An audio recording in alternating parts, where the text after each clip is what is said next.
Hello bachon, so let's understand the question first. The question says the ratio of surface tension of mercury and water is given to us, that is 7.5. Surface tension of mercury to surface tension of water, that is given to us 7.5. Ratio of their density is 13.6. मतलब density of mercury upon density of water, that is given to us 13.6. Their contact angle with glass are close to 135 degree and 0 degree. So बच्चों contact angle दे रखा है mercury के लिए, that is 135 degree, and contact angle for glass mercury and water and glass is 0 degree. It is observed that mercury get depressed by the same amount H in the capillary tube of radius R, while water rises by the same amount H in a capillary tube of radius R2. Then the ratio R1 and R2. सो बच्चों अगर capillary rise की हम बात करें तो capillary rise का expression होता है हमारे पास 2t cos theta upon rho g r. हम देख सकते हैं बच्चों, t is the surface tension, rho is the liquid की density, g is the gravity acceleration due to gravity and r is the tube radius and theta is the angle of contact. So यहाँ पर दोनों के लिए h same दे रखा है बच्चों, h for mercury and h for H2O, ये same दे रखा है, मतलब इसका रेशियो हम 1 ले सकते हैं. तो इसको हम किसके इक्वल करेंगे बच्चों, हाइट हम किसके प्रोपोर्शनल बोल सकते हैं. अगर हम बात करें हाइट इज प्रोपोर्शनल, जी तो कांस्टेंट है बच्चों, तो हाइट को हम किसके प्रोपोर्शनल बोल सकते हैं, t cos theta upon rho r. So बच्चों मरकरी के लिए लिखते तो t mercury cos theta for mercury, rho mercury and r for mercury.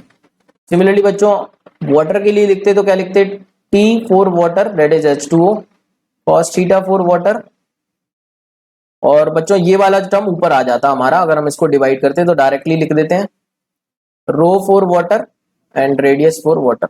ये बन गया बच्चों रेडियस, मतलब जिस ट्यूब में हमने रखा है उस वाटर को, उस ट्यूब की रेडियस. तो बच्चों यहाँ पर हम देख सकते हैं मरकरी अपॉन H2O तो 7.5 दे रखा है, मतलब ये जो टर्म है सरफेस टेंशन का रेशियो हमको दे रखा है 7.5, तो इसको हम 7.5 ले लेते हैं बच्चों. फिर डेंसिटीज का ratio, density of mercury upon density of H2O, ये हमको दे रखा है 13.6, तो डिनोमिनेटर में 13.6 बन गया बच्चों. फिर हमको बच्चों cos थीटा दे रखा है, मरकरी के लिए थीटा दे रखा है, theta for mercury is 135 degree, तो cos 135 बच्चों लिख सकते हैं इसको हम cos 135 डिग्री, और इसको कितना लिख सकते हैं cos 0 that is 1, cos 0 degree. तो बच्चों ये वाले टर्म्स भी हमने लिख दिए cos वाले. और finally radius of H2O upon radius of mercury, तो हम लिख सकते हैं radius for H2O and radius for mercury.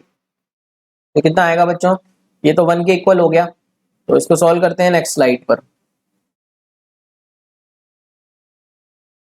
तो this can be written as 7.5 into cos 135 degree upon 13.6 into cos 0.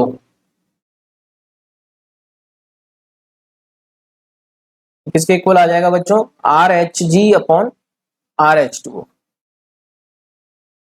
ये आ गया बच्चों radius for mercury and radius, मतलब मरकरी जिस ट्यूब में है उसकी रेडियस अपॉन H2. तो बच्चों इसको हम सॉल्व करेंगे तो ये वैल्यू हम कितनी लिख सकते हैं, मैग्नीट्यूड वाइज अगर हम देखें तो cos 135 का मैग्नीट्यूड, क्योंकि बच्चों मैग्नीट्यूड लेना पड़ेगा, यहाँ पे डिस्टेंसेस का रेशियो लिख रहे हैं, तो इसको हम 1/√2 लिख सकते हैं. हालांकि नेगेटिव होगा बट मैं मैग्नीट्यूड लिख रहा हूँ बच्चों यहाँ पे, 13.6 इंटू cos 0 को 1 बोल सकते हैं. तो बच्चों ये हो गया 7.5 अपॉन √2 को हम ले सकते हैं 1.4 इंटू 13.6. तो इसको हम सॉल्व करेंगे बच्चों तो कितना आएगा ये, इसको हम लिख सकते हैं 75 अपॉन 14, और इसको लिख सकते हैं 136, और ऊपर 10 चला जाएगा बच्चों.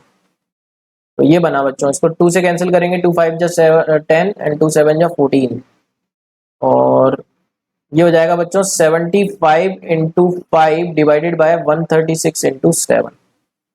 तो ऑप्शंस देखें अगर हम, क्लोज हैं क्या, ऑप्शंस क्लोज हैं, तो इसको हम इस तरीके से लिख लेते हैं.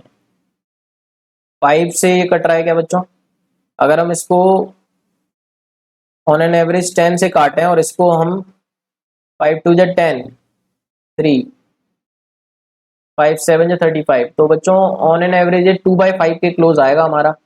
सो 2/5 के क्लोज देख सकते हैं हम ऑप्शन थर्ड हमको देखने को मिल रहा है. सो बच्चों option third is the right answer.